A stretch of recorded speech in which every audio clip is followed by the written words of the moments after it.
85 kilometres, taking the rides away from Banshee towards the city of Cork. It was a bad day for weather. Lance Armstrong, sitting 20th overall in the race, had no intention of coming outside until the very last moment. But as always, the crowd had come to see him. The overall leader since winning in the city of Waterford 2 days ago was Russell Downing. He is protected in his yellow jersey as he moved away in the big field. The rain continued to blow in off the Atlantic as the riders headed out once again into the hills on the west coast of this beautiful island.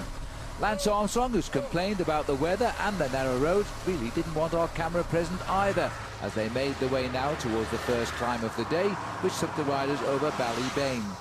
But this was to be more about who was going to attack the rider in yellow, Russell Downing.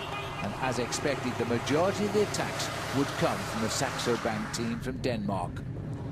But out on the road, it was the captain of that team, Stuart O'Grady, who had decided he had to weaken this man who looks pretty solid in the yellow jersey.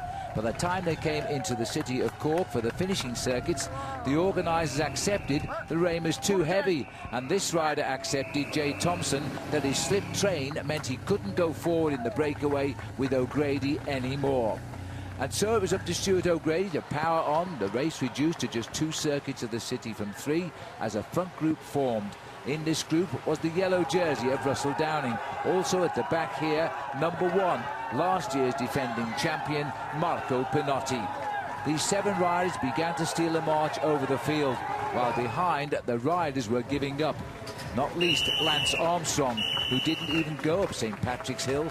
Instead, he went straight through the barriers and to his waiting car. He was bound for Dublin and his cancer conference, which begins there tomorrow.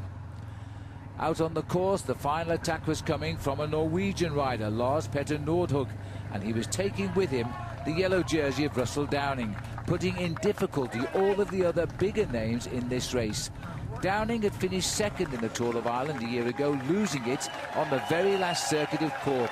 This time, he was just serving that last circuit to consolidate his win. Losing by 19 seconds then, winning by a little more than that now. The stage being won, though, by Lars Petter Nordhug, the 25-year-old from Norway. The race being won by the 31-year-old Russell Downing. And today was his 31st birthday. So congratulations all round for Russell Downing and for his Candy TV team, as he was congratulated here with the final winner's yellow jersey. The trophy at last was his, and this was the biggest victory of his career. He won by 23 seconds over Nordhug and 43 over Matti Breschel.